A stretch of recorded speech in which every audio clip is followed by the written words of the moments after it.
हरे कृष्णा। तो आज हम भगवत गीता 2.16 पढ़ेंगे, तो इसको साथ में दोहरा सकते हैं। नाशतो विद्यते भावो नासतो विद्यते भावो न भावो विद्यते सतः नाभावो नाभावो विद्यते विद्यते सतः सतः उपभयोरपि दृष्टोऽन्तस् उभयो उभयोरपि दृष्टो अन्तः त्वन्योस्तत्त्वदर्शिभिः अन्यो अन्योस्तत्त्वमन्योस्तत्त्वभिः नासतो विद्यते भावो नासतो विद्यते विद्यते स्वभावो भावो न भावो विद्यते सतः अभावो नाभावो विद्यते विद्यते सतः सतः उभयोरपि दृष्टोऽन्तस् उभयोरपि उभयोरपि दृष्टो दृष्टो अन्तः तव अन्योस्तत्त्वदर्शिभिः तवन्योस्तत्त्वदर्शिभिः नासतो विद्यते भावो नासतो विद्यते भावो न भावो विद्यते सतः नाभावो विद्यते सतः उभयोरपि दृष्टोऽन्तस् उभयोरपि दृष्टो तवन् अनयोस्तत्त्वदर्शिभिः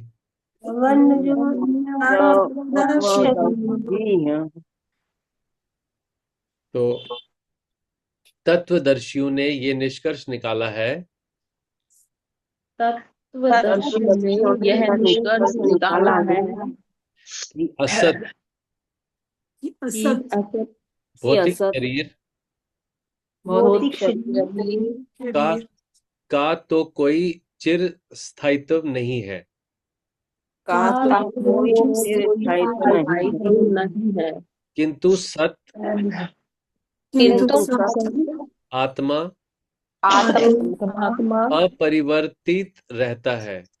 अपरिवर्तित रहता है। उन्होंने इन दोनों की प्रकृति उन्होंने इन दोनों की प्रकृति प्रकृति के अध्ययन द्वारा के अध्ययन द्वारा द्वारा ये निष्कर्ष निकाला है। यह निष्कर्ष निकाला है। निकाला है। तो इसको पूरा पढ़ते हैं। तत्वदर्शियों ने ये निष्कर्ष निकाला है कि असत भौतिक शरीर का तो कोई चिरस्थायित्व नहीं है, किंतु सत आत्मा अपरिवर्तित रहता है। उन्होंने इन दोनों की प्रकृति के अध्ययन द्वारा ये निष्कर्ष निकाला है।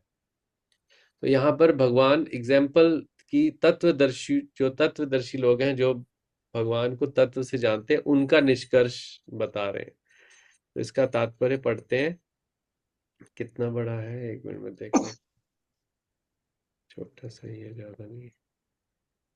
तो 2-3 पैराग्राफ हैं, बारी बारी पढ़ते हैं। पढ़िए फर्स्ट पैरा।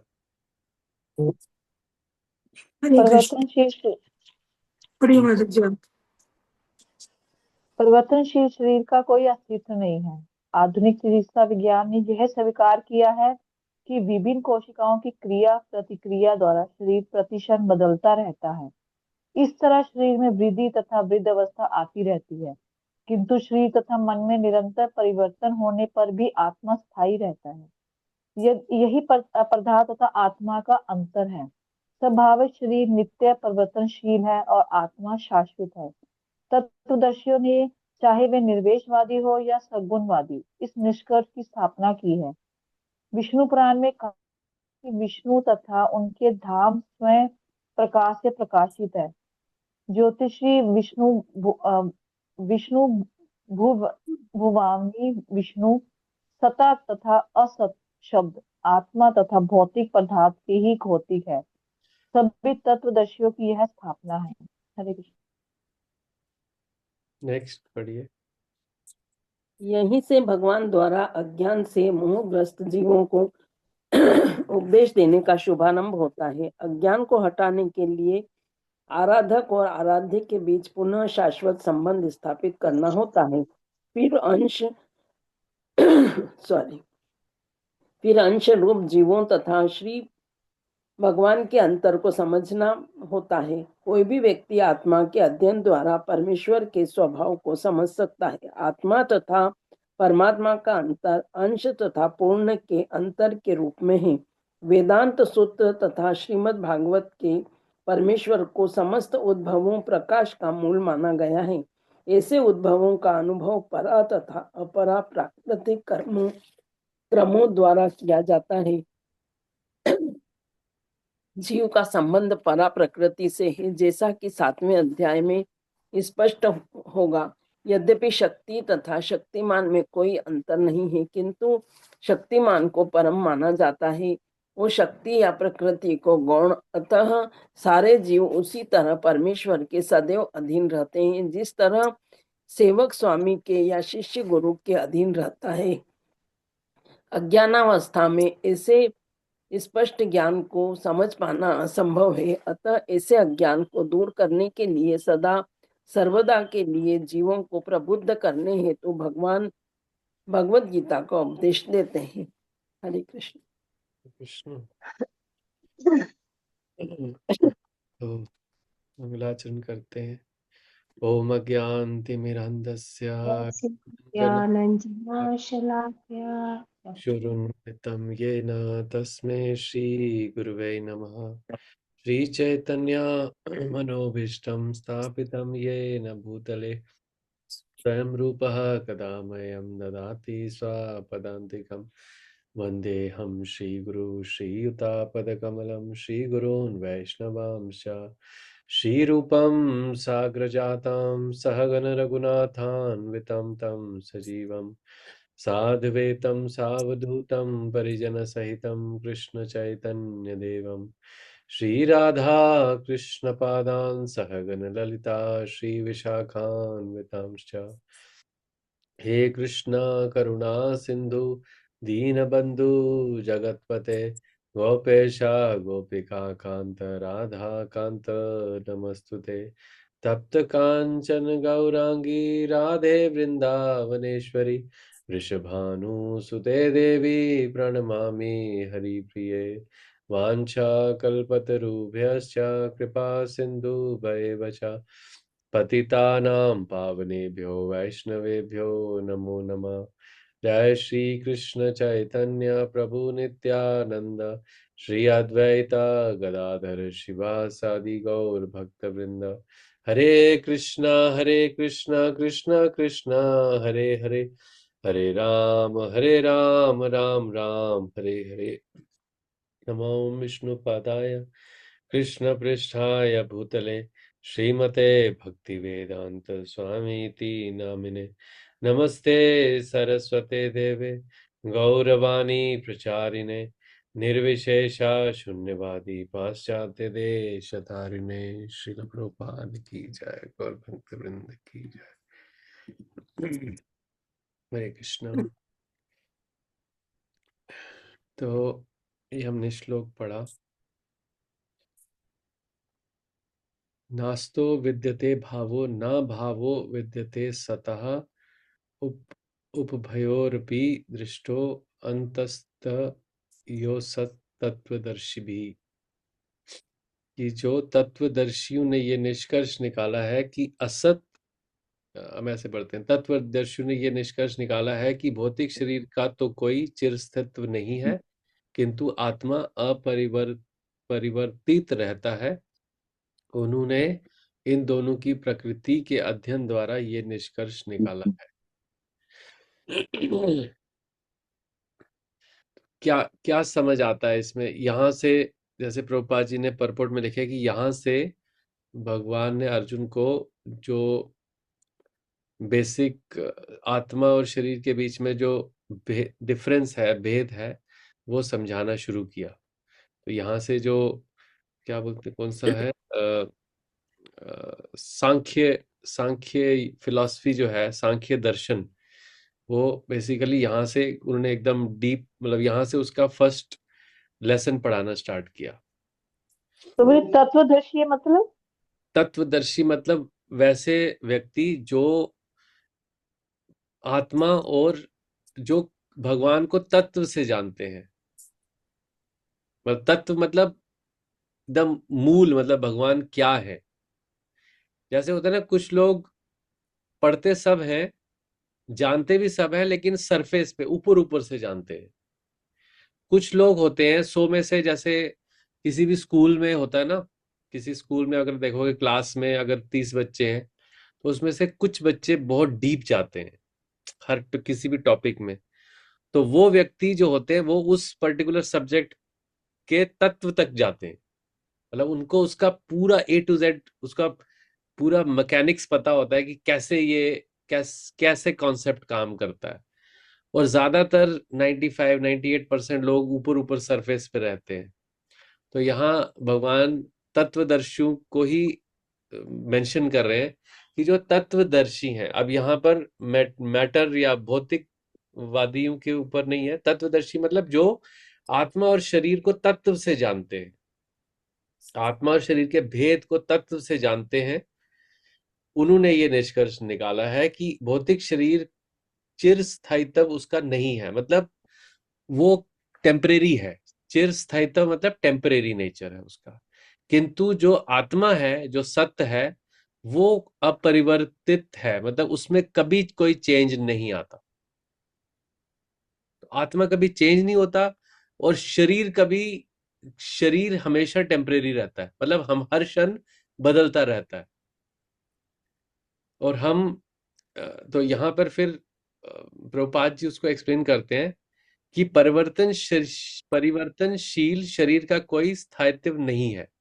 मतलब ये शरीर, जब हम छोटे थे तो हमारा शरीर कोई और था, फिर हम तरुण अवस्था में आए तो शरीर बदल गया, फिर हम वृद्ध जो यंग एज में आए, है ना, फिर हमारा शरीर बदल गया, अभी हम मिडिल एज में हैं, कुछ हम हमारे में से वृद्ध एज में हैं। तो शरीर हमेशा बदल रहा है, लेकिन वो जो आत्मा है वो सेम है अंदर, उसमें कोई चेंज नहीं आया। ऐसा नहीं हुआ कि आत्मा पहले उसकी क्वालिटी कुछ और थी, अब वो डिफरेंट हो गई है।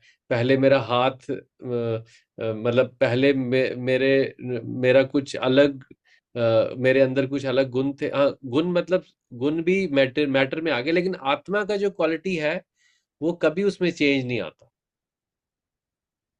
इसको प्रभु जी ऐसे भी समझ सकते हैं कि ये शरीर जो है, साइंटिस्ट लोगों ने प्रूव किया कि आफ्टर एवरी 6 सेकेंड हमारी बॉडी में कुछ ना कुछ चेंजेस आते हैं। हाँ, तो मेजर 6 चेंजेस हम अपनी लाइफ में ऑब्जर्व करते हैं। हम धीरे धीरे बच्चे से बड़े बड़े बड़े होते गए। लेकिन आत्मा का गीता में लिखा है कि वो बाल के कण का 10,000वां हिस्सा है। जब हम पैदा हुए थे तब भी उसका ये साइज है, जब हम अपना देह त्याग करेंगे तब भी उसका यही साइज रहेगा। मीन्स उसमें कोई चेंज नहीं आया। कोई चेंज नहीं। लेकिन हमारी बॉडी जो है, जो भौतिक पदार्थ भी इसमें लिखा गया है, मटेरियल बॉडी भी बोला गया है या असत्य भी कहा गया है, वो हर पल जो है वो बदल रहा है। यस। तो जब हम बोलते हैं ना, जैसे काफी लोग आप में से कहीं जाते होंगे कि आज हम सत्संग में गए थे, तो ऐसी जगह जहां पर जिसको सत्संग किसको बोला जाता है, जहां पर सत्य का संग हो रहा है, मतलब जहां पर भगवान का या आत्मा के बारे में, आत्मा की क्वालिटीज का हम संग कर रहे हैं, तो दैट इज रियल सत्संग। उसके अलावा एवरीथिंग इज असत। भौतिक वस्तु का कहीं भी संग होता है तो वो असत में आता है, that is not, that is असत संग। सो चैतन्य महाप्रभु बोलते हैं ना, असत संग त्यागे यही वैष्णव आचार। कि मतलब वैष्णव का फर्स्ट क्वालिटी ये है कि वो असत संग को त्यागता है, और सत्संग के पीछे उसकी रुचि हमेशा सत्संग में रहती है। मतलब जहां पर अ, भगवान और भगवान के सेम क्वालिटी में जहां आत्मा है, तो वो आत्मा में ज्यादा रुचि रखता है, अपने बारे में, दूसरों के बारे में, कि उनको कैसे इस प्रॉब्लम से निकाला जाए। तो उसका फोकस हमेशा जो सत्य है उसमें होता है। तो शरीर के बारे में यहाँ जैसे प्रभुपाद जी ने बताया है कि इस शरीर में वृद्धि तथा वृद्धावस्था आती रहती है। तो प्रभुपाद जी आगे परपोर्ट में बताएंगे इसी भगवत गीता में कि 6 चेंजेस आती हैं हम हमारी बॉडी में। पहले हमारा बर्थ होता है, हम ग्रो करते हैं, फिर हम कुछ प्रोड्यूस करते हैं, फिर हम थोड़ी देर तक उसी स्टेट में रहते हैं, फिर हम क्षीण होने लगते हैं, और फिर छठा हमारी मृत्यु होती है। तो ये शरीर की 6 अवस्थाएं हैं, और ये 6 अवस्थाएं सिर्फ शरीर में है। आत्मा में ये 6 अवस्थाएं नहीं होती हैं, वो हमेशा कांस्टेंट रहता है, उसमें कोई चेंज नहीं आता। और ये ऐसा नहीं कि सिर्फ जो भक्त हैं उन्होंने ही निकाला है। तत्वदर्शी में चाहे वो निर्विशेषवादी हो, मतलब चाहे वो मायावादी हो, निर्विशेषवादी हो, चाहे सगुणवादी, मतलब जो भक्त होते हैं सगुणवादी, चाहे वो हो, तो सबने जब इसको, इस नॉलेज को डीप पढ़ा है, इसको अच्छे से तत्व से जाना है, तो सबका निष्कर्ष एक ही है कि जो आत्मा जो है वो हमेशा स्थायी है, और शरीर जो है वो उसका कोई, उसका वो क्या है, कोई चिर अस्तित्व नहीं है। तो क्योंकि यहाँ अर्जुन क्या कर रहे हैं ना, अर्जुन शरीर के ऊपर ज्यादा फोकस कर रहे हैं, तो इसलिए भगवान उनको उस लैंग्वेज, उन्हीं की लैंग्वेज में आके समझा रहे हैं। वो बोलते हैं कि मैं कि ये जो भीष्म पितामह हैं, द्रोणाचार्य हैं, कृपाचार्य हैं, ये इनको मैं मार दूंगा तो ये मर जाएंगे। तो वो वहां से ही उनको अर्जुन अर्जुन को अभी भगवान कृष्ण वहीं से ही स्टार्ट कर रहे हैं समझाना। यहाँ से भगवान द्वारा अज्ञान से मोहग्रस्त जीवों को उपदेश देने का शुभारंभ होता है। तो this is the instruction, beginning of instruction for us. तो हमारे लिए यहाँ से उपदेश शुरू होता है। अज्ञान को हटाने के लिए आराधक और आराध्य के बीच पुनः शाश्वत संबंध स्थापित करना होता है, और फिर अंश रूप जीवों तथा भगवान के अंतर को समझना होता है। तो आराध्य मतलब जिसकी पूजा की जाए, आराधक मतलब जो पूजा करता है, जो मतलब भक्ति करता है, और आराध्य मतलब जिसकी भक्ति होती है। विषय और आश्रय, विषय और आश्रय। तो यहां पर बताया गया है कि तो पहले फर्स्ट स्टेप क्या है कि ये जानना कि आराधक कौन है और आराध्य कौन है, कौन वर्शिपर है और किसकी वर्शिप होनी है ना। उसके बाद जब ये समझ आते हैं कि कौन आराधक है, कौन आराध्य है, और फिर आता है कि उनके बीच में संबंध क्या है, आत्मा और भगवान के बीच में संबंध क्या है। तो ये सेकंड स्टेप हो गया।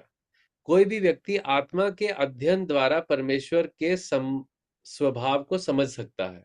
तो अगर हमें भगवान को जानना है तो हम आत्मा को अगर एनालाइज करेंगे, क्योंकि भगवान के आत्मा जो है वो भगवान का अंश है। तो अगर आत्मा को हमने समझ लिया तो हम भगवान को समझ सकते हैं। तो आत्मा तथा परमात्मा का अंतर अंश तथा पूर्ण के अंतर के रूप में है, मतलब पार्ट है। आत्मा क्या है, भगवान होल है, और आत्मा पार्ट है, एक छोटा सा पार्ट है। तो वेदांत सूत्र तथा श्रीमद् भागवतम में परमेश्वर को समस्त उद उद्भवों का मूल माना गया है, मतलब एवरीथिंग एमिनेट्स फ्रॉम गॉड। तो भगवान से ही सब कुछ उद्भूत होता है। ऐसे उद्भूतों का अनुभव परा तथा अपरा प्राकृतिक क्रमों द्वारा किया जा सकता है। तो दो तरीके की एनर्जी है, प्राकृतिक क्रमों, परा तथा अपरा, दो दो शक्तियां हैं। एक अंतरंगा शक्ति, जो जैसे हम मटेरियल नेचर देखते हैं ना, जैसे कि हमारा बॉडी चेंज होता है, तो हमारा शरीर, जैसे हम अन्न खाते रहते हैं तो हमारा शरीर बढ़ता रहता है ना। अगर कोई अन्न नहीं खाएगा तो उसका बॉडी ग्रो नहीं करेगा ना, पतला जैसा रहेगा, ना मसल बिल्ड होंगे, ना हाइट बढ़ेगी। तो जैसे जैसे हम ये प्रकृति से हमारे को शरीर मिलता है। जैसे हम अन्न खाते हैं, दूध पीते हैं, रोटी खाते हैं, सब्जी खाते हैं, ये सब प्रकृति से ही आता है। तो जीव का संबंध परा प्रकृति से है। ये सब शरीर के लेवल पे था। शरीर बढ़ता है किससे? अपरा प्रकृति से। और जो परा प्रकृति है वो उससे संबंध किसका है? आत्मा का। तो दो नेचर है, एक परा प्रकृति और एक अपरा प्रकृति। परा प्रकृति आत्मा के साथ लिंक है, अपरा प्रकृति जो है वो भौतिक शरीर के साथ लिंक है।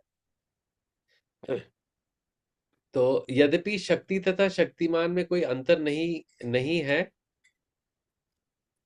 किंतु शक्तिमान जो परम माना जाता है और शक्ति या प्रकृति को प्रकृति को गौण, अतः सारे और प्रकृति या प्रकृति को गौण, हाँ मतलब एक एक शक्ति है और एक शक्तिमान है। जैसे बोलते हैं ना कि किसी एक आदमी के अंदर बहुत इंटेलिजेंस है ना, तो वो जो इंटेलिजेंस है वो उसकी शक्ति है, लेकिन वो जो व्यक्ति है वो है शक्तिमान। तो शक्ति और शक्तिमान को इस तरीके से समझ सकते हैं कि उसका इंटेलिजेंस जो है, उसकी बुद्धि जो है वो उसकी शक्ति है, और जो व्यक्ति है वो शक्तिमान है, क्योंकि वो इंटेलिजेंस को या अपनी बुद्धि को पोजेस करता है ना।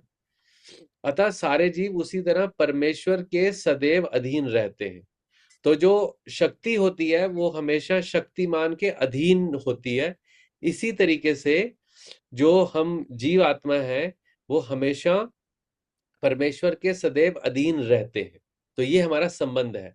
जो यहाँ पर संबंध बता रहे थे ना ऊपर, ये जो संबंध बताया कि पहले हमें ये जानना होता है कि आराधक और आराध्य कौन है, फिर अपने अंतर की भगवान के संबंध स्थापित करना होता है। तो वो जो संबंध क्या है, सेवक और सेव्य का। तो भगवान सेव्य हैं और हम सेवक हैं। जो जीव आत्मा है वो सेवक है। तो सेवक स्वामी या शिष्य गुरु के अधीन रहता है। यहाँ मुझे पढ़ते पढ़ते एक पॉइंट याद आया था कि जैसे भगवान ने क्यों ये गुरु शिष्य परंपरा बनाई है, और ऐसा हम मंगल आरती में पढ़ते हैं ना कि साक्षात हरित्वेन समस्त शास्त्रे उक्तस्तदा भाव्यत एव सद्भि, किंतु पर प्रभु या प्रिय एव तस्या वंदे गुरु श्री चरणारविंद।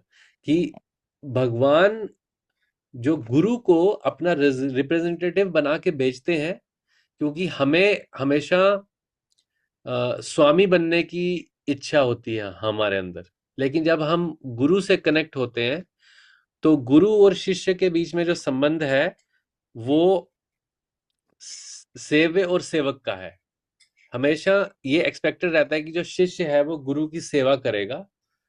तो इस मटेरियल वर्ल्ड में, भौतिक वर्ल्ड में ही रह के हमें प्रैक्टिस जो करनी है कि हम मुझे भगवान की सेवा करनी है, तो यहाँ पर भगवान गुरु के रूप में आते हैं और वो हमें प्रैक्टिस कराते हैं कि तुम्हें मेरी सेवा कैसे करनी है। क्योंकि हम डायरेक्टली तो भगवान की सेवा कर नहीं सकते अभी, क्योंकि वी आर कंटेमिनेटेड। तो वो गुरु जब जब गुरु को जब हम अपना स्वामी मानते हैं और उनको स्वामी ही बोलते हैं, तभी वो स्वामी होते हैं। तो उससे वो हमको सिखाते हैं कि कैसे भगवान की सेवा करनी है। वो जब भी कोई शिष्य गुरु की सेवा करता है तो ऐसा नहीं होता कि गुरु वो सेवा अपने तक रखते हैं। गुरु is the transparent via media. वो उस सेवा को आगे कृष्ण तक पहुंचा देते हैं। तो इस मटेरियल वर्ल्ड में, भौतिक जगत में, जब हम गुरु की सेवा करते हैं तो वो एक मीडियम के थ्रू, गुरु के मीडियम के थ्रू वो सेवा भगवान तक पहुंचती है और हमारी प्रैक्टिस होती है। क्योंकि जब हम ये शरीर छोड़ के वापस भगवान के धाम जाएंगे तो वहां पर हमको ये पता होना चाहिए कि भगवान की सेवा कैसे करनी है। तो उसका प्रैक्टिस हमारे इसी जन्म में होता है, जब हम एक प्रमाणिक गुरु से दीक्षा लेते हैं और उनके इंस्ट्रक्शन में भगवान की सेवा करना शुरू करते हैं। और जो गुरु जो है उस सेवा को डायरेक्टली भगवान तक ट्रांसफर करते हैं। ये बहुत इंपॉर्टेंट रीजन है कि गुरु हमारी लाइफ में क्यों इंपॉर्टेंट है। तो अज्ञान अवस्था में ऐसे स्पष्ट ज्ञान को समझ पाना असंभव है। अतः ऐसे ज्ञान को दूर करने के लिए सदा सर्वदा के लिए जीवों को प्रबुद्ध करने हेतु भगवान भगवत गीता का उपदेश देते हैं। अब उपदेश कब दे रहे हैं? जब अर्जुन ने भगवान को गुरु रूप में स्वीकार किया। तो यहाँ गुरु की इंपॉर्टेंस भी बहुत अच्छे से प्रभुपाद यहाँ मेंशन कर रहे हैं कि जैसे एक शिष्य जो है वो गुरु के अधीन कार्य करता है, उनकी इंस्ट्रक्शन में कार्य करता है, ऐसे ही हमारा भी जो संबंध है वो भगवान के साथ स्टार्टिंग में एक सेवक और स्वामी का है। उसके बाद जैसे हम एलिवेट होते हैं तो वो प्रेम का संबंध बनता है, that is the highest level. लेकिन स्टार्टिंग में जब हमारा संबंध शुरू होता है तो वो सेवे और सेवक का ही होता है। जैसे अलग अलग रस है ना, साख्य रस, माधुर्य रस, फिर उसके बाद सेवक, जैसे वात्सल्य रस, हाँ अलग अलग रस है। तो इसमें क्या चीज निष्कर्ष निकल के आ रहा है कि फर्स्ट पॉइंट क्या है, इसको थोड़ा सा। इसमें प्रभु जी आत्मा और शरीर के बारे में बताया गया है कि हाँ, जो शरीर है वो तो परिवर्तनशील है पर आत्मा परिवर्तनशील नहीं है। Yes yes. और हमें उसके बीच का अंतर जानना है, that is the goal. Bhagavad Gita पढ़ने का मतलब ये है कि हमें at the end of the day हमको ये पता चल जाना चाहिए कि आत्मा और शरीर के बीच में क्या डिफरेंस है, क्या भेद है। और यहाँ पर क्वालिटीज बताई हैं कि जो शरीर है वो उसका वो हमेशा टेम्परेरी है, और जो आत्मा है वो हमेशा परमानेंट है। जैसी है आज, जैसी है वैसे ही अगले, मतलब उसका कोई कभी उसकी कोई क्वालिटी में चेंज नहीं आता। और सेकंड पॉइंट,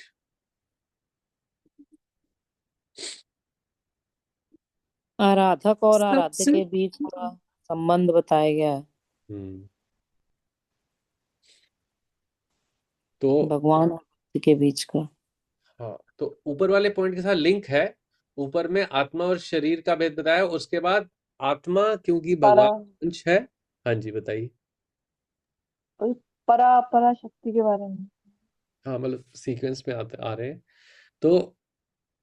तो हमें, मतलब हमें पहले ये जानना है कि आत्मा और शरीर में भेद क्या है। एक बार वो समझ गया कि हाँ मैं आत्मा हूँ। अब आत्मा समझने के बाद ऐसा नहीं कि हम आत्मा है बस खत्म हो गया। अभी मैं आत्मा हूँ और मेरे को शरीर से कोई मतलब नहीं है। मैं अपने शरीर को कुछ भी खाने को नहीं दूं दूं मैं तो अभी आत्मा हूँ, वैसा नहीं है। अब शरीर, अब मैं आत्मा हूँ लेकिन मैं अभी इस शरीर में हूँ। अभी मुझे इस शरीर में रहकर, मतलब मैं आत्मा हूँ, मैं इस शरीर में रहकर करना क्या है मुझे? परमात्मा या भगवान का सेवा करना है। दैट इज द पर्पस, मतलब गोल। ये विष्णु पुराण वाली लाइन का क्या इसमें फिर रेफरेंस हुआ, उस विश्व एक्सप्लेनेशन? विष्णु तथा उनके धाम स्वयं प्रकाश से प्रकाशित है, ये इंफॉर्मेशन कैसे लिंक हुई ऊपर वाली इंफॉर्मेशन से? कौन रेफर किया इसको? हाँ, विष्णु पुराण जो है, ये इसलिए बताया गया है कि जो स्पिरिचुअल वर्ल्ड है वो सत्य है। मतलब स्पिरिचुअल वर्ल्ड भी एटर्नल है, जो कि किसी किसी के साथ किसी पे डिपेंडेंट नहीं है। वो इट्स ए इंडिपेंडेंट वर्ल्ड। जैसे हमारा जो मटेरियल वर्ल्ड है वो सूरज के ऊपर डिपेंड करता है। यहाँ सब चीज, अगर सूरज नहीं है, सूर्य का और चंद्रमा का प्रकाश नहीं है, तो यहाँ पे कोई वेजिटेबल उग नहीं सकता, कोई खेती हो नहीं सकती। जो जो लोगों के शरीर हैं वो डेवलप नहीं होते। तो यहाँ पे हर चीज डिपेंडेंट है। लेकिन वहां पे हर चीज क्या है, वो जैसे वहां पर लाइट के बारे में बताया, स्वयं प्रकाश से प्रकाशित है। तो मतलब वहां पर कोई चीज किसी के ऊपर डिपेंडेंट नहीं, उस तरीके से समझ सकते हैं। तो इससे इसको यही समझ के चलते हैं हम। इससे ये निष्कर्ष निकालते हैं कि हमें पहले ये रियलाइज करना है कि हम आत्मा है। उसके बाद सेकंड स्टेप होगा कि आत्मा है, अब आत्मा होके हमें करना क्या है? तो हमें भगवान के साथ अपना संबंध स्थापित करना है। और फिर जैसा हमारा भगवान के साथ संबंध हमको पता चलेगा, तो हमें उस संबंध में भगवान की सेवा करनी है। और इससे ही हम ऐसे, तो यही समझाने के लिए भगवान बार बार भगवत गीता का उपदेश देते हैं। यही उनका पर्पस है उपदेश देने का। और यहाँ अर्जुन भी, क्योंकि शरीर के लेवल पे वो अपने को शरीर समझ रहे हैं और अपने जो फैमिली मेंबर्स हैं उनको शरीर के साथ कनेक्टेड समझ रहे हैं, तो इसलिए भगवान यहाँ अर्जुन का वो अज्ञान दूर करने के लिए उनको ये उपदेश दे रहे हैं। राइट ना? क्लियर हो रहा है ना ये क्यों क्यों यहाँ पर वो बता रहे हैं अर्जुन को, ये अर्जुन के माध्यम से हम सबको बता रहे हैं।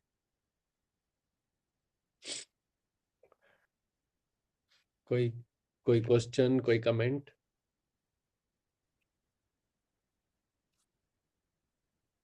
और कौन है? धर्मेंद्र जी हैं। ओके,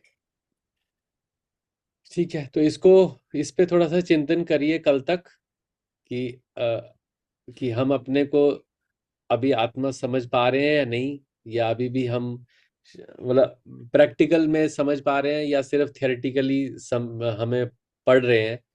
तो धीरे धीरे थियोरी को प्रैक्टिकल में भी कन्वर्ट करना है। सो वही इस गीता को पढ़ने का अल्टीमेट गोल होगा। ठीक है,